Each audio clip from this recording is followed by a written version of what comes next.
Welcome to our weekly program, Bilahdan, a show with an accent for those without one.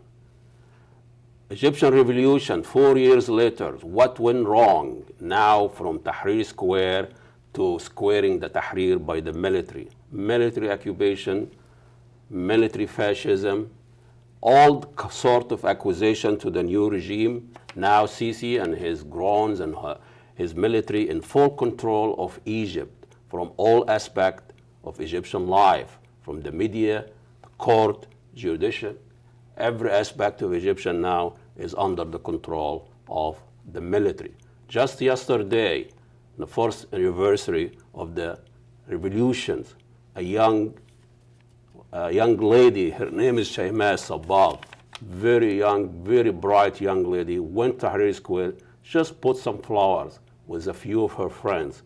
She was shot dead by an Egyptian sniper. Everybody's talking about the American sniper. Nobody talks about the Egyptian snipers that have been killing and shooting innocent people in the street. Nobody makes a movie about those people. Those are the fallen heroes.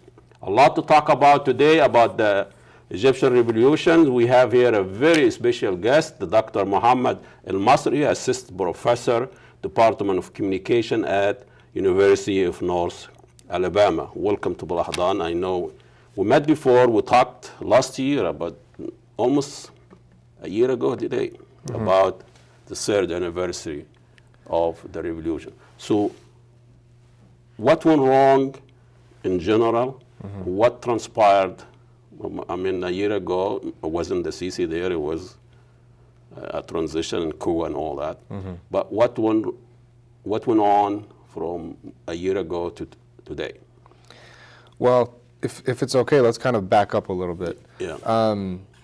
First of all, that question, what went wrong, is a daunting question because it's difficult to kind of summarize in just a few minutes. There were so many phases in Egypt's transition after Hosni Mubarak was ousted as president way back in February of 2011.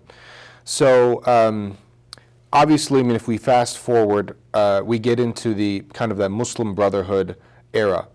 Essentially what you had was, you had the Muslim Brotherhood on one side, right? This group that kept dominating the elections. They won 5 straight elections. What nobody talks about is that 4 of the elections were not even close. I mean, they were in American in sports terminology, we would say they were blowouts, right? So they weren't even close. Landslide victories. So you had the Brotherhood on the one hand, but you had a lot of other actors, and that were very critical in what was happening. You had the military, the judiciary, and the police, Egypt's 3 most dominant state institutions. And importantly, and we shouldn't forget, and as a media professor, I don't forget, the Egyptian media. Well, right? Are you willing to apologize for the Egyptian media? Everybody's asking people to apologize. I'm not going to apologize for that. That is not my responsibility, thankfully. But there is, in all seriousness, there's a tremendous lack of professionalism in Egyptian journalism. If you look at the journalism scholarship, right, folks that have studied the Egyptian press system, and I actually did my PhD dissertation on the Egyptian press system. So you have these 4 state institutions essentially working against the democratic transition. They want to make sure that things don't change in Egyptian society so much that they lose their privileges. That's, to me, I mean, if you're asking me to kind of summarize things, that to me is a major part of this story. But that's knowing going in. I mean, the Brotherhood been in Egypt for 180 years, and right. they are in it. They suffer from those 4 institutions, tremendous, are the biggest one who suffered from them. So when you talk about naivety and you talk about people being supported by landslide election, 15 million people voted for him. So you had the base. Right. And you had the chance. And you blew it. Right. Now you brought us the hungry military in full vengeance, even worse than before. So somebody is responsible for this. Right. A lot of people getting killed. A lot of people believed the Brotherhood, even from non-Brotherhood, secular. They believed in them. They voted for them. And now there is a betrayal there. It's a complicated story. It is complicated. It's a complicated That's why we have story. you here. Yeah, look, the Brotherhood committed some fairly catastrophic mistakes. I think they exhibited naivete, as you mentioned. I think there was some political arrogance. There was kind of an attitude of, look, we won the elections. We know what we're doing, right? And I also think that there was a fair degree of incompetence, okay? So I want to be clear about that.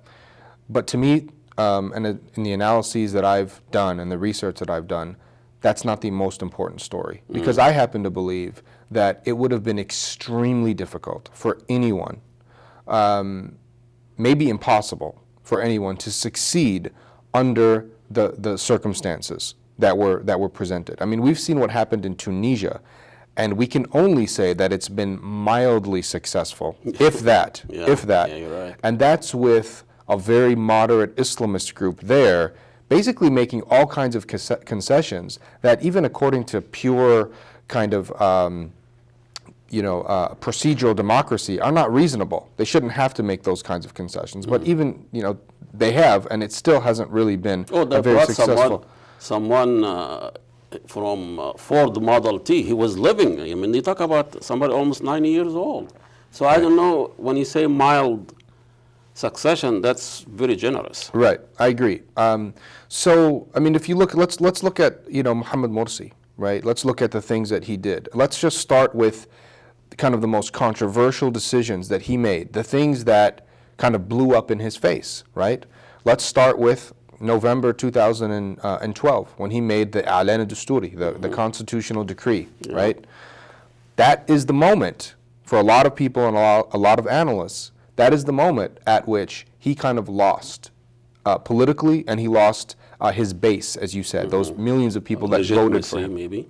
Legitimacy. Actually, yesterday in the court, he admitted that. He admitted that mistake. It was very, very strange. Well, see, this is where I think, and when I said at the beginning, it's complicated. Okay, so let's just look at that decree, what it was and why the decree was made. Because I happen to think that the decree was mishandled, but that it was reasonable. If I would have been the president of Egypt, I probably would have made that decree a month or two earlier than he did. And here's why. We'll talk about the decree first, what he was trying to do. Right. So what happens is, obviously, Egypt's in a democratic transition. At the end of 2011 and in the beginning of 2012, Egyptians went to the polls, almost 30 million Egyptians, the first ever democratic election in the history of Egypt, right, to vote in a parliament. Well, what happens, and I'm just kind of fast forwarding because there's not a lot of time, what happens is that 4 months later, the corrupt Egyptian judiciary disbands the parliament, the first democratically elected parliament in the history of Egypt. So the judiciary was actively working against the revolution or the uprising, and they were actively working against a timely democratic transition. That's not the only thing that the judiciary did. The judiciary also disbanded the Constitutional Assembly that was formed in Egypt at the beginning of 2012. Then Mohamad Morsi came along, and the judiciary attempted to support the military's decree from June of 2012, which would have given the military final say on Egypt's constitution, on every single article in Egypt's constitution. Okay, Mohamad Morsi takes over. He disbands that decree, right? Or he revokes that decree. And, that's the military decree. Legally, constitutionally, he can do that. He could do that because he had those powers. Okay. So he did that. And everybody kind of applauded him. At least Democrats did, small d Democrats. They applauded him, right? Now, fast forward into the fall of 2012. Morsi's been in office for about 3 months. The judiciary threatened to disband the second constitutional assembly that had been, remember, put together democratically, regardless of what people think of the individuals inside. All of the parties in Egypt, there were 22 parties as of the summer of 2012, they signed a document at the Weft Party, actually, which is a non-Islamist party. They said, we agreed to this formation, right? It was a democratically assembled assembly, regardless of whether people like it, and the judiciary is now threatening to disband that assembly. So in other words, that's not the only thing they were threatening, by the way. They were also threatening to revoke Morsi's decree, and reinstate the military's June 2012 decree. Okay, are you with me? It's kind of complicated. I'm trying to follow. But the bottom line is that the judiciary at every step of the way was trying to take Egypt back to a type of quasi-military state. This is Mubarak. This is Mubarak's judiciary. They were appointed by the dictator. You had a revolution. And you had a revolution, and you didn't clean. It wasn't the full revolution, though, Ustaz Ahmed. Okay. It was not a full revolution. Yeah, it's fine. Whatever you had, the old regime is down. I mean, the idea institution is still there, but at least the head of the regime is gone. 30 years of dictatorship. Right. The head of it is gone. So in this context, I'm sorry to cut you off, but in this context, Morsi decides to issue a decree that would protect the Constitutional Assembly until its job was done, until it completed the Constitution and there were parliamentary elections. So in this larger context, he issued the decree. And yes, he took sweeping powers for himself, but those were temporary powers that were going to be rescinded at the moment of the elections, which would have been a few months later, according to the roadmap that was in place. So under those circumstances, not only do I think, in my personal opinion, that the decree was reasonable, but I would have given the decree a month or two earlier. But as a head of the state, been elected by the majority, you're familiar with those four institutions, how corrupt and rotten these institutions are. They haven't changed. And you said yourself, I mean, I think that the military gave Morsi enough rope to hang himself. We talked about naivety and all that, but you talk about this is major mistakes. Yeah. You set yourself up for those wolves. So still he is to blame. He is to blame for the mistakes that he made. Yeah. But he's not to blame. He's not to blame for the quote-unquote liberal or quote-unquote secular parties that allied themselves with the military for 8 months. I really do not get it. And let's take a short break. We'll continue with that. How would the secular liberal, the tabula dictator, a military dictator, line themselves up with another military dictator? That is something very interesting. We'll take a short break. We'll come back with Professor Elmasry. Assalamu alaikum, and God bless you all.